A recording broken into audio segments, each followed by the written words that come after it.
Scorpion, bien le bonjour à vous et bienvenue sur ma chaîne pour votre lecture de vie sentimentale pour ces mois de mai et juin 2022. J'espère que vous allez tous très bien, merci d'être là. Alors, on va faire cette lecture sur la forme du cœur que vous connaissez maintenant, n'est-ce pas? Juste petit rappel, le côté droit du cœur, c'est pour le signe pour lequel je lis, en l'occurrence vous Scorpion, et le côté gauche du cœur, c'est pour votre partenaire. Si vous n'avez pas de partenaire, il peut parfaitement s'agir de la personne à laquelle vous aspirez, à laquelle vous pensez, vous rêvez. Il peut également s'agir d'un ami, d'un collègue, d'un membre de la famille, d'un enfant avec qui en ce moment les relations peuvent être un petit peu particulières pour une raison ou pour une autre. Et à travers cette vidéo, vous pouvez peut-être trouver une résolution à cette relation. D'accord ? Donc vous adaptez bien évidemment en fonction de ce que vous vivez. Ensuite, si vous vous reconnaissez plus de l'autre côté plutôt que le côté qui vous est attribué, n'hésitez pas à changer et vous adapterez aussi en genre, puisque moi je parle du partenaire pour des raisons de commodité et de fluidité de langage, mais n'hésitez pas à bien évidemment adapter en fonction de ce que vous vivez, il ou elle. Hein. Qu'est-ce que j'ai d'autre à dire? Alors, les cartes utilisées sont toutes nommées dans la rubrique communauté, d'accord? Et puis, cette lecture aura donc son extension qui se trouve sur mon site internet dans la rubrique des hors-séries, puisque ce n'est pas une lecture mensuelle habituelle. Dernière chose encore, en fin de lecture, je vous sortirai un oracle du jeu Union et à la fin de la lecture d'extension, je vous sortirai un autre oracle de l'amour universel comme on en a l'habitude maintenant. Alors, on est parti. Donc, Scorpion, signe ascendant ou lune en Scorpion, le point de départ de votre relation, c'est la tempérance. Patience, patience est la mère de toutes les vertus. Voilà. La relation fait preuve de patience. Pour une raison ou pour une autre, il s'agit de ne pas tomber dans un excès d'un côté ou de l'autre. Il s'agit de réchauffer quand vous avez l'impression que la relation tiédit un peu. Il s'agit au contraire de tempérer quand vous avez l'impression que la relation prend peut-être des envolées lyriques. Voilà, on est dans le...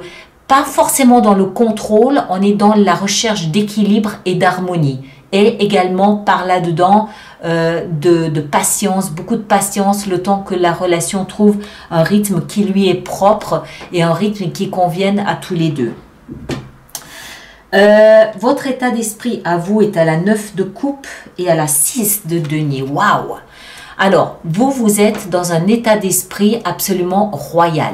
Vous êtes repu d'abondance, vous êtes à l'aise dans cette relation. Pour vous, ça correspond au Graal, ça correspond à quelque chose de rêvé, ça correspond à quelque chose auquel vraiment vous aspiriez, quelque chose qui vous nourrit, qui vous parle, qui vous remplit pleinement. Vous êtes dans un état d'esprit où vous avez vraiment l'impression d'offrir et de recevoir de la même qualité et en même quantité ce que vous échangez avec l'autre. D'accord? Donc pour vous, votre état d'esprit est vraiment plutôt à une relation épanouie, épanouissante, qui s'auto-nourrit et qui vous remplit de tout ce dont vous avez besoin pour être bien dans votre vie. Du côté du partenaire, on a en état d'esprit la tour et la justice. Alors, c'est pour tout à fait le même équilibre. Hein?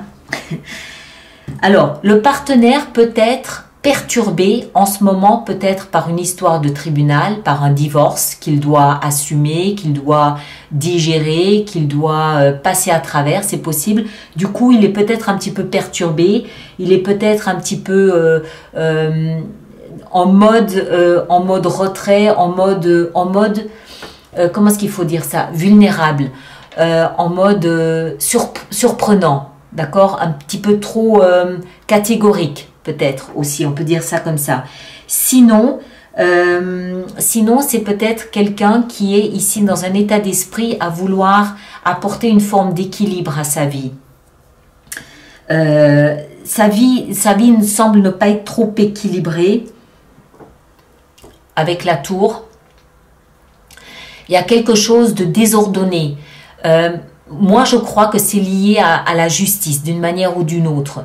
Maintenant, peut-être que c'est quelqu'un qui cherche par tous les moyens à équilibrer sa vie parce que, je sais pas, il a peut-être perdu son travail ou j'en sais rien, quelque chose comme ça. Et c'est quelqu'un qui cherche à équilibrer sa vie. Mais ça fait de cette personne quelqu'un qui n'est pas complètement présent au niveau du mental. C'est quelqu'un qui est préoccupé par d'autres choses et qui n'est pas vraiment présent dans la relation. De la carte suivante, c'est de là d'où vous venez, votre passé. Vous venez d'un endroit où vous étiez enchaîné, vous étiez enchaîné, vous étiez empêtré dans quelque chose d'un petit peu toxique. Vous semblez vous en être libéré, puisque aujourd'hui vous êtes dans quelque chose de beaucoup plus harmonieux, en tout cas au niveau de votre mental. Mais le passé, votre passé, vous avez dû vous en libérer. C'était quelque chose dans lequel vous étiez peut-être dépendant affectivement d'une personne, vous étiez peut-être dans une relation toxique avec quelqu'un d'autre, et là ça semble correspondre davantage à ce que vous désirez, mais c'est probablement la raison pour laquelle la relation est en mode tempérance, parce que autant vous que l'autre avez peut-être besoin de respirer un petit peu. Le passé de votre partenaire est à la 5 d'épée. Donc effectivement, votre partenaire provient d'un endroit où lui a dû se battre. Il a dû probablement, il y avait un conflit avec des personnes, avec une institution, peut-être même avec lui-même, des pensées. Mais ce qui est sûr, c'est que c'est quelqu'un qui a probablement laissé des plumes dans ce conflit. D'accord? Il n'en est pas sorti indemne. Et parce qu'il n'en est pas sorti indemne, aujourd'hui, son état d'esprit est un petit peu préoccupé par ce qui s'est passé. Encore une fois, c'est quelqu'un qui est là sans être là. Hein? Qui est présent sans être complètement là. Contrairement à vous. Alors, après, vous, ici, les deux cartes suivantes sont les actions que vous vous engagez. Vous avez la reine de denier et vous avez le valet de bâton. Alors, la reine de denier, le valet de bâton nous explique que si vous avez un enfant en bas âge, un adolescent peut-être même, d'un signe de feu, peut-être même aussi, lion, bélier ou sagittaire, vous prenez grand soin de votre relation avec cet enfant. D'accord? Vous êtes très gardien de votre relation, vous faites très attention à l'équilibre, voilà, il y a pas de problème avec ça. Si vous n'avez pas d'enfant, les actions ici engagées nous expliquent que vous essayez de nourrir une envie de... Vous essayez de nourrir je cherche le mot exact, de privilégier votre joie de vivre. Vous protégez, vous privilégiez, vous nourrissez votre joie de vivre. Vous voulez rester dans quelque chose de positif, vous voulez rester dans quelque chose de joyeux, dans quelque chose de tourné vers le bonheur et la joie de vivre. Pourquoi? Parce que vous provenez d'un endroit où vous en étiez privé. Donc aujourd'hui, votre joie de vivre est quelque chose de précieux et vous privilégiez l'expansion de votre joie de vivre sous toutes ses formes. Les actions engagées par votre partenaire sont la force et la 9 d'épée. Ok, alors je répète, votre partenaire n'est pas complètement dans sa tête présent dans cette relation avec vous. D'accord? Il ou elle est préoccupé par autre chose. Et ça ressort ici dans les actions engagées avec cette 9 d'épée. C'est quelqu'un qui dort mal la nuit, c'est quelqu'un qui est obsédé par une idée, par une pensée, par un souvenir, par un problème peut-être aussi. C'est quelqu'un dont le mental n'arrête pas de tourner. C'est quelqu'un qui réfléchit en permanence. D'accord? C'est quelqu'un qui va engager ici dans les actions, qui va engager tout ce qu'il a ou tout ce qu'elle a de force intérieure. C'est quelqu'un qui va mettre ses tripes sur la table pour se sortir d'une situation délicate. Délicate par le fait que c'est obsédant. Délicat par le fait que c'est omniprésent. Délicat par le fait que ça lui ronge la tête. Et ça l'empêche d'être pleinement dans cette relation avec vous. Mais c'est quelqu'un, encore une fois, la force ici qui va mettre ses tripes sur la table et qui va se battre, qui va aller chercher ce qu'elle possède au fond d'elle de force pour pouvoir dépasser cette situation. Le conseil qui vous est donné à vous, c'est la reine de coupe. Alors, il vous est conseillé de faire preuve de bienveillance, d'abord envers vous, ensuite envers les gens, les personnes qui sont importantes pour vous, les personnes qui sont chères à votre cœur. La reine de coupe, c'est la maman par excellence. Elle est maternante, elle est protectrice, elle est allaitante, elle est à l'écoute, elle est empathique, elle est bienveillante, elle est pleine d'amour sans jamais rien n'attendre en retour. Elle donne de tout ce qu'elle a de meilleur, de plus mielleux. Elle le donne, elle l'offre à celui qui en a besoin. D'accord? Conseil donné. Mais d'abord pour vous-même, donnez-vous ce que vous avez d'amour pour vous et ensuite pour les personnes qui peuvent être autour de vous et qui en ont besoin. Mais n'oubliez pas que vous en avez besoin aussi étant donné d'où vous venez. S'il s'agit de votre enfant, vous allez lui donner tout ce que vous avez. C'est vraiment, la reine de coupe, c'est la carte de l'infirmière.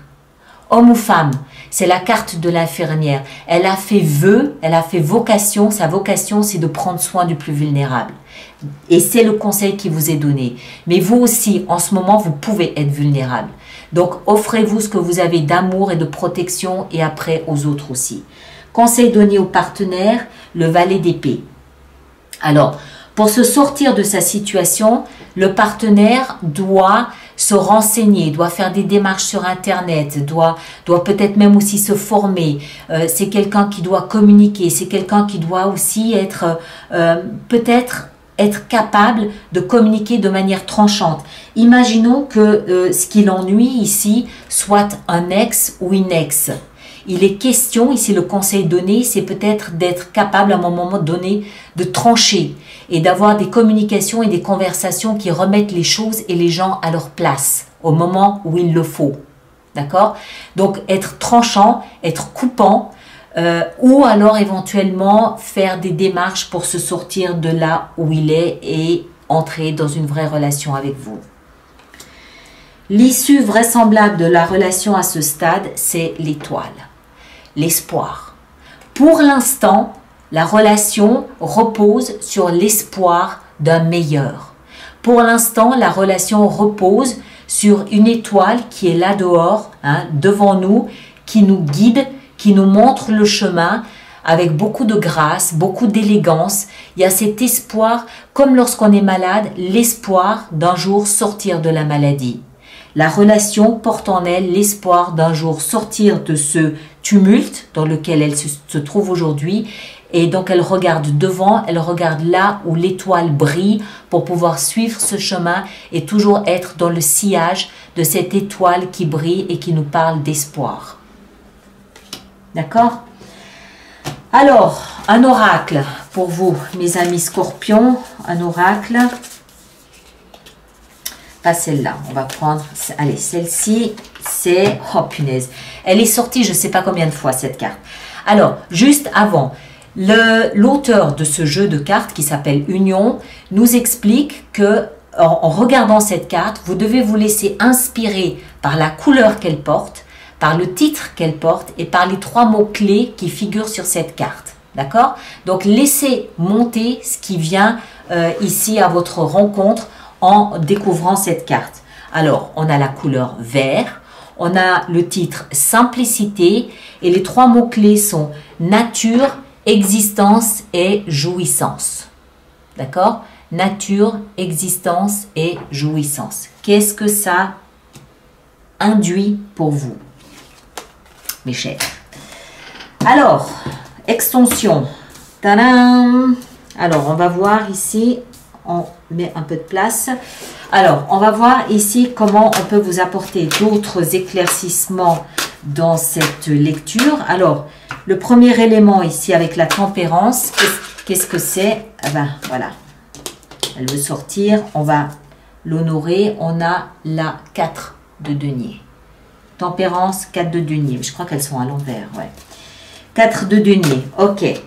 Votre état d'esprit ici, avec cette abondance de je donne, je reçois, tout est parfaitement équilibré. Qu'est-ce qu'on a pour vous? Dans votre état d'esprit, on a le chevalier de coupe. Hyper romantique, hyper fleur bleue, hyper poétique, nickel. L'état d'esprit de votre partenaire, on a le fou. Ok. En recherche de liberté ou de libération. M'étonne pas. Ici, les actions que vous vous engagez avec la reine de denier, on a l'as de bâton. Superbe. Engagement, action du côté de votre partenaire, on a l'univers. Ouais. Conseil qui vous est donné avec la reine de coupe, la reine de bâton. Beaucoup d'énergie féminine de votre côté, hein, beaucoup de concepts, de principes féminins, maternants. Conseil donné du côté de votre partenaire, 3 de bâton. Et ici, l'issue vraisemblable de votre relation avec l'étoile, on a la 2 de denier. Ok? Voilà mes chers. Alors, vous allez voir votre signe ascendant, votre signe lunaire, si ça n'a rien à voir avec le scorpion. Ça complétera la lecture. Merci de partager cette lecture, de liker, c'est important pour moi. Et aussi de vous abonner si ce n'est pas déjà fait. Merci surtout de laisser vos commentaires sur YouTube pour les autres personnes du même signe que vous. C'est toujours aidant. Ceux qui me rejoignent pour l'extension, le lien est là-dessous ou alors de la rubrique hors série du site internet. Et nous, on se retrouve le 25 mai prochain pour les lectures du mois de juin. D'accord? Merci à vous tous, passez un superbe mois et à très bientôt. Merci beaucoup.